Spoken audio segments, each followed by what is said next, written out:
আসসালামু আলাইকুম রহমতুল্লাহি ওবরাকাতুহ। ইন্নাল হামদালিল্লাহ নাহমাদুহু ওয়া নুসাল্লি আলা রাসূলিহিল কারীম। আম্মা বাদ, ফাউযু বিল্লাহি মিনাশ শাইতানির রাজীম। বিসমিল্লাহির রহমানির রহিম। সমস্ত প্রশংসা আল্লাহ তাআলার জন্য।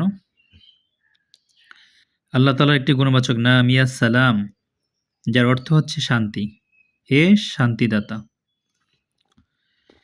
আমরা যখন কোনো বিপদে পতিত হই, কোনো সমস্যায় পড়ি, তখন যদি আল্লাহকে আমরা ডাকতে পারি, আল্লাহকে যদি আমরা ডাকি, আল্লাহ অবশ্যই আমাদের ডাকে সাড়া দিবেন। আল্লাহ নিজে বলতেছেন যে আমার অনেক সুন্দর সুন্দর নাম রয়েছে, তোমরা সেই নামের মাধ্যমে আমাকে ডাকো। ওয়ালিল্লাহিল আসমাউল হুসনা ফাদউহু বিহা। কোন বান্দা যদি আল্লাহর নাম ধরে ডাকে আল্লাহকে, আল্লাহ তার নামের ওই গুণ অনুসারে তাকে সাড়া দেন এবং তার সমস্যা, তার অসুবিধা, তার কষ্ট, তার দুঃখ আল্লাহ তাআলা দূর করে দেন। আজকে যে নামটি দেখাচ্ছে আপনাকে, ইয়া সালাম, যার অর্থ হচ্ছে শান্তিদাতা। যে সমস্ত ব্যক্তি কঠিন রোগে আক্রান্ত, দীর্ঘদিন কষ্ট করতেছেন, এমন কোনো রোগ হয়েছে, বিছানায় পড়ে আছেন, অসুস্থ হয়ে আছেন, কোনোভাবেই সুস্থ হচ্ছেন না, অনেক চিকিৎসা করানোর পরেও কোনো রোগ ধরতে পারতেছেন না, আশা ছেড়ে দিয়েছেন। আল্লাহ তাআলা তো অত্যন্ত দয়াবান, মেহেরবান। যদি আল্লাহ মেহেরবানি করে আপনার উপরে, এই নামের আমলটি করতে পারেন, আশা করা যায় ইনশাআল্লাহ এই কঠিন রোগ থেকে আল্লাহ পাক রব্বুল আলামিন আপনাকে নাজাত দিবেন, শেফা দান করবেন ইনশাআল্লাহ। এই নামের আমলটি করার নিয়ম হচ্ছে, প্রতিদিন আপনাকে একটা নির্দিষ্ট জায়গায় বসে, অথবা বেশি অসুস্থ থাকলে শুয়ে শুয়েও করতে পারবেন, একই জায়গায় বসে আমলটি করবেন। ৩০০০ বার এই নামটি পাঠ করবেন।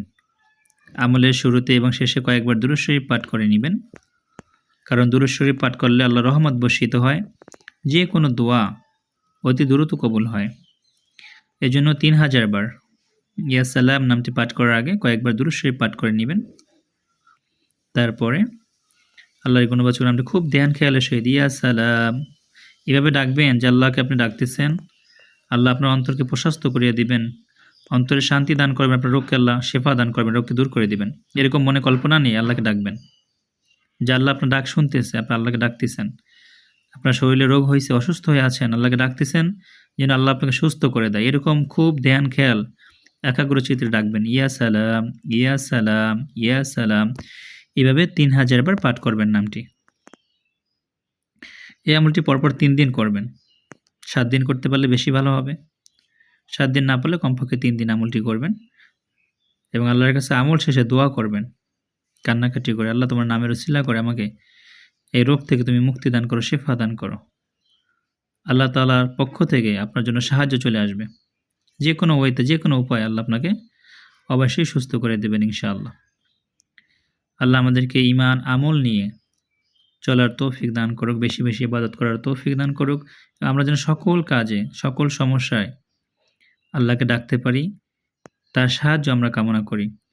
হে রব্বুল আলামিন, তুমি আমাদেরকে সাহায্য করো, তোমার খাস রহমত আমাদের উপর নাজিল করো, বালা মুসিবত, বিপদ আপদ, রোগ শোক থেকে আমাদেরকে হেফাজত করো। সকলে ভালো থাকবেন, সুস্থ থাকবেন ইনশাআল্লাহ। এই দোয়াই করি সকলের জন্য। সকলে ভালো থাকেন, সুস্থ থাকেন। আল্লাহ সকলকে সুস্থ রাখুক, ভালো রাখুক, ঈমান ও আমলে শহীদ রাখুক। আল্লাহুম্মা আমিন। আসসালামু আলাইকুম রহমতুল্লাহি ওয়া বারাকাতুহু।